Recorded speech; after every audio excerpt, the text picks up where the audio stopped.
அனைவருக்குமே வணக்கம். சற்று முன் கிடைத்திருக்கக்கூடிய ஒரு மிக மிக முக்கியமான செய்தி ஒன்று வெளியாகி உள்ளது.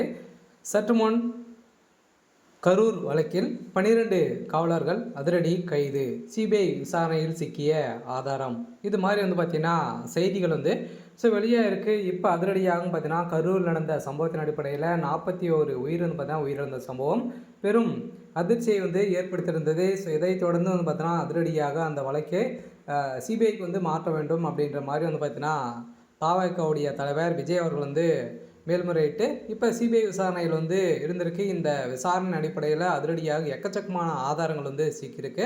இதற்கு திமுகவுக்கு ஒரு மிகப்பெரிய சிக்கல் வந்திருக்கு. அதெல்லாம் செந்தில் பாலாஜி அவர்கள் தான் இதில் இருக்குது.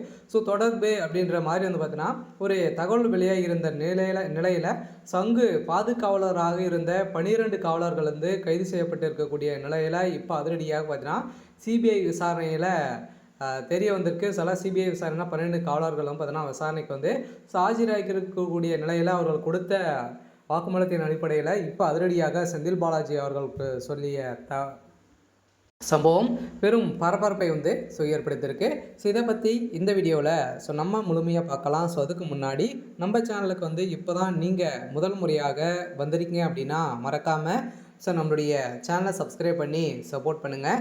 ஸோ வாங்க வீடியோக்குள்ளே போகலாம்.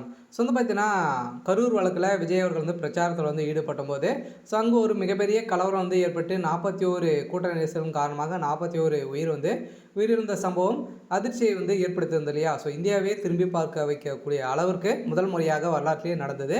ஸோ இந்த நிலையில் எக்கச்சக்கம் இது சிபிஐ விசாரணைக்கு மாற்றப்பட்டு இருந்த நிலையில் இப்போ சதுரடியாக சிபிஐ விசாரணையில் செந்தில் பாலாஜி அவர்களும் உட்படுத்தியிருக்காங்க. அதே மாதிரி முதல்வர் ஸ்டாலின் அவர்களும் அதே மாதிரி இதில் பேர்கள் அடிப்படை திமுக சேர்ந்த நிர்வாகிகள், ஸோ தாவேக்கா சேர்ந்த நிர்வாகிகளும் அனைவருமே இதில் சிபிஐ விசாரணைகள் ஆஜர்படுத்தியிருந்த நிலையில் அங்கு பாதுகாவலராக சென்ற 12 காவலர்களையும் பார்த்தீங்கன்னா இப்போ சிபிஐ விசாரணையில் உட்படுத்தியிருக்காங்க. இந்த விசாரணை அடிப்படையில் 12 காவலர்களுமே பார்த்தீங்கன்னா கொடுத்த வாக்குமூலத்தின் அடிப்படையில் செந்தில் பாலாஜி அவர்கள் பார்த்தீங்கன்னா இன்ஸ்ட்ரக்ஷன் கொடுத்துருக்கக்கூடிய நிலையில் தான் இப்போ அவர்கள் பார்த்தீங்கன்னா அங்கேயே அவங்க பாதுகாக்கவே இல்லை அப்படின்ற மாதிரி சொல்லியிருக்காங்க. ஸோ அதெல்லாம் பார்த்தீங்கன்னா எங்களுக்கு நிறைய ப்ரெஷர் ஸோ செந்தில் பாலாஜி அவர்களும் திமுக சேர்ந்த நிர்வாகிகளும் கொடுத்து வந்தாங்க அப்படின்ற மாதிரி இப்போ அவர்கள் கொடுத்த வாக்குமூலத்தின் அடிப்படையில் இப்போ அதிரடியாக இந்த காவலர்கள் பார்த்தீங்கன்னா இது செய்தது ஒரு மிகப்பெரிய குற்றம் அப்படின்ற குற்றம். ஸோ இதன் அடிப்படையில் தான் நீதிமன்றம் போட்ட தீர்ப்பின் அடிப்படையில் இப்போ அதிரடியாக 12 காவலர்கள்